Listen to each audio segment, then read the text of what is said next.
Rome, 1964. A cramped office above a cafe on Via Veneto.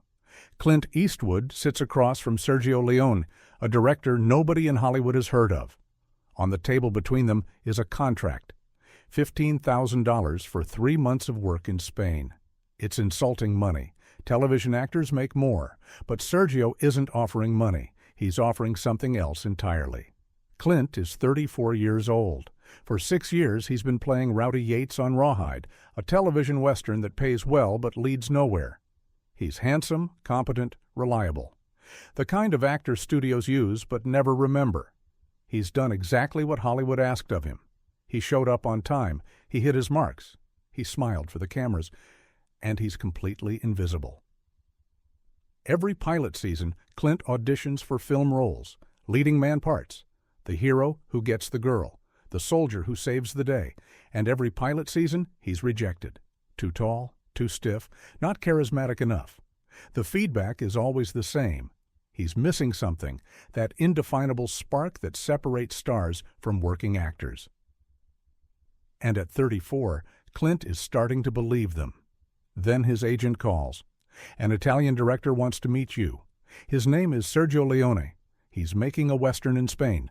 Low budget, unknown cast, but he specifically asked for you. Clint's first instinct is to say no. Italy isn't Hollywood. Low budget means low quality. Unknown cast means no career boost. But something stops him. Maybe curiosity. Maybe desperation. Maybe the fact that Rawhide is suffocating him and he needs to breathe. So he flies to Rome, takes a taxi to Via Veneto, climbs 3 flights of stairs to an office that smells like cigarettes and espresso, and meets Sergio Leone. Sergio is 35 years old, heavyset, intense, with eyes that never stop moving. He doesn't speak much English. Clint doesn't speak Italian. They communicate through a translator, a young woman named Maria, who looks uncomfortable with the tension in the room. Sergio shows Clint sketches, storyboards, images of a man in a poncho, a hat pulled low, a cigar between his teeth. No expression, no emotion, just eyes that have seen everything and forgiven nothing.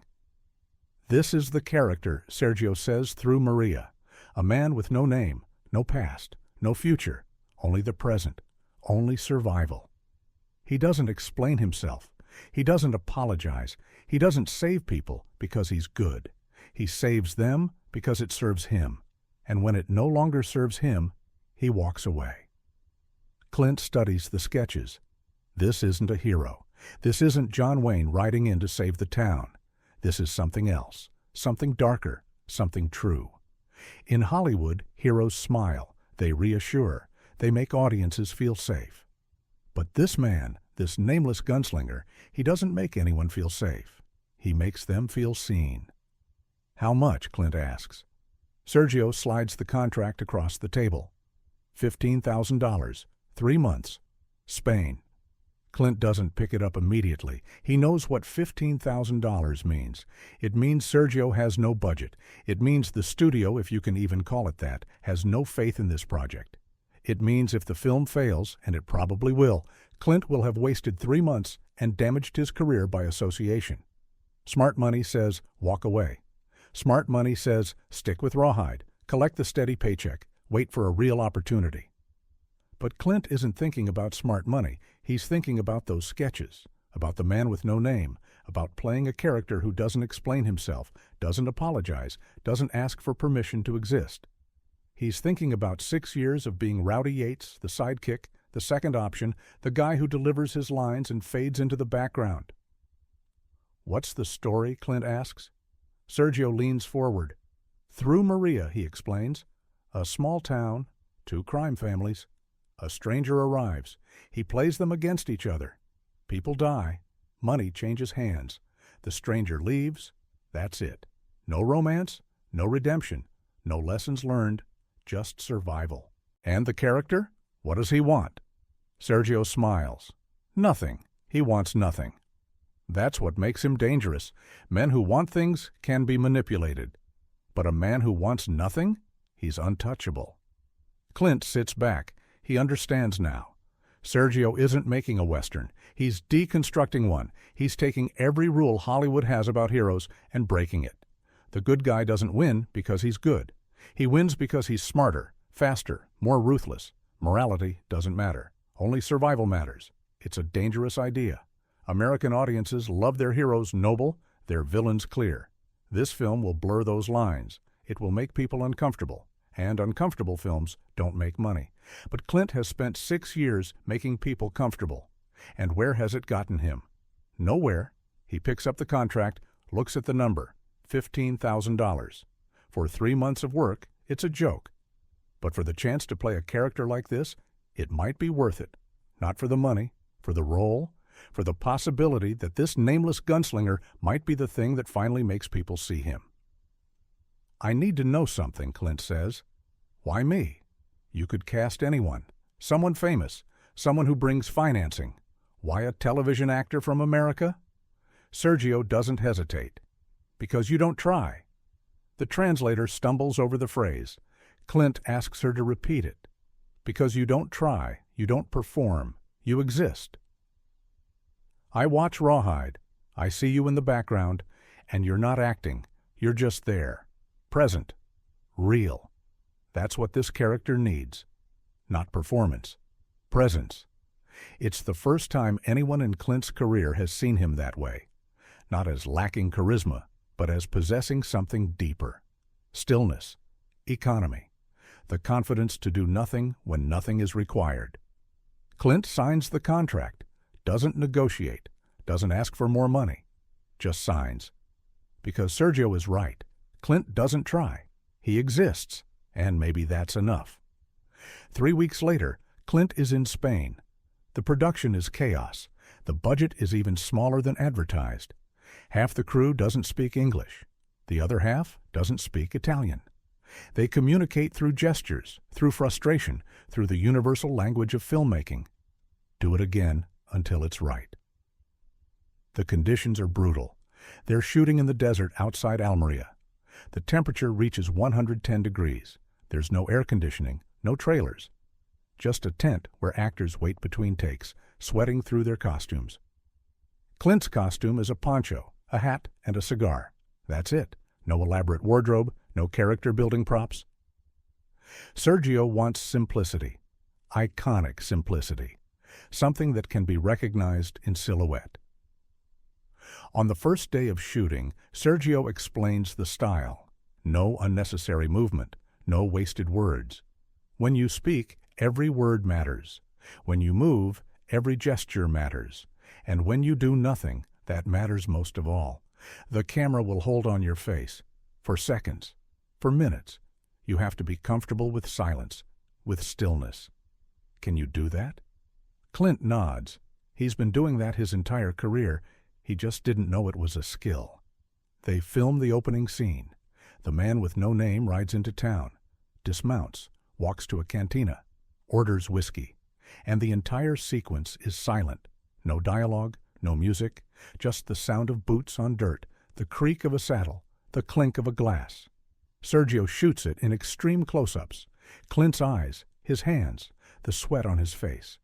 He's not doing anything. He's just existing. And it's riveting. That night, Sergio shows Clint the dailies. The footage is grainy, rough, but there's something there. Something Clint has never seen in his own work before. He looks dangerous, not because he's threatening anyone, but because he's unknowable. You can't read him, can't predict him. He's a void. And voids are terrifying. You see it? Sergio asks through Maria. Clint nods. I see it. Good, because that's the film. That's the character. Mystery, power, silence. For 3 months, Clint embodies the man with no name. He stops trying to be likable, stops trying to be relatable. He just is. Cold, calculating, efficient. He speaks maybe 200 words in the entire film. The rest is silence. And in that silence, he creates a character more iconic than anything Hollywood has ever produced. The shoot wraps in August. Clint returns to Los Angeles, returns to Rawhide, returns to being Rowdy Yates, the sidekick, the forgotten man. And he wonders if he made a mistake. $15,000 for 3 months of work in the Spanish desert. No one in Hollywood even knows the film exists. No one cares. Then, in early 1965, A Fistful of Dollars is released in Italy. It's a sensation. Audiences have never seen a Western like this. It's violent, morally ambiguous, stylish. And Clint, the unknown American television actor, becomes a star overnight, not in America, in Europe. The film breaks box office records. Sergio immediately begins planning a sequel, and then another. But in America, nothing changes. Rawhide continues. Clint continues playing Rowdy Yates. The studio doesn't care about an Italian Western. Italy isn't Hollywood. Success there doesn't translate, except it does. Slowly, word spreads. Film critics in France start writing about Clint Eastwood, the American actor redefining the Western. Then England. Then Germany. By 1967, the Dollars trilogy has made Clint one of the most famous actors in the world, everywhere except America. It takes until 1968 for A Fistful of Dollars to get an American release. United Artists buys the distribution rights, dumps it into theaters with minimal promotion, expects it to disappear. Instead, it becomes a phenomenon. American audiences, raised on noble cowboys and clear morality, are stunned by this new kind of hero, a man who kills without remorse, who manipulates without guilt, who walks away without looking back. And Clint, who spent years being rejected by Hollywood, is suddenly the biggest star in the industry. Studios are desperate to work with him, offers flood in, leading roles, big budgets, everything he wanted 6 years ago when he was auditioning and failing. But Clint doesn't forget what Sergio taught him. He doesn't try. He exists. He takes the lessons from the Dollars trilogy and applies them to every role. Dirty Harry, the outlaw Josie Wales, Unforgiven. He builds a career on stillness, on silence, on the confidence to do nothing when nothing is required. Years later, a journalist asks Clint about the Dollars trilogy, about why he took $15,000 to work with an unknown Italian director. Clint thinks for a moment. Then he says, "Sergio didn't give me money. He gave me a character, and that character gave me a career. I've made 50 films since then, but everything I know, everything I am as an actor, started in that desert in Spain with Sergio telling me to stop trying." The journalist asks if Clint thinks he would have become a star without Sergio. Clint is quiet for a long time. Then he says, "No, Hollywood wanted me to be someone I wasn't. Sergio wanted me to be exactly who I was. And that's the difference between money and fate. Money pays your bills. Fate changes your life." Sergio Leone died in 1989. He was 60 years old. He made only 7 films as a director, but those 7 films redefined cinema. And at the center of 3 of them was Clint Eastwood, the man with no name, the actor who stopped trying and started existing. At Sergio's funeral, Clint delivered the eulogy. He didn't read from notes, didn't prepare a speech. He just stood at the podium and spoke from the heart.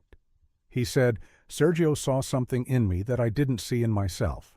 He saw that less is more, that silence is power, that the audience doesn't need to know everything. They just need to feel something. And he taught me that being a star isn't about being loud. It's about being true."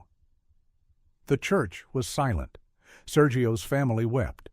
Clint stepped down from the podium, walked to the casket, and placed his hand on it.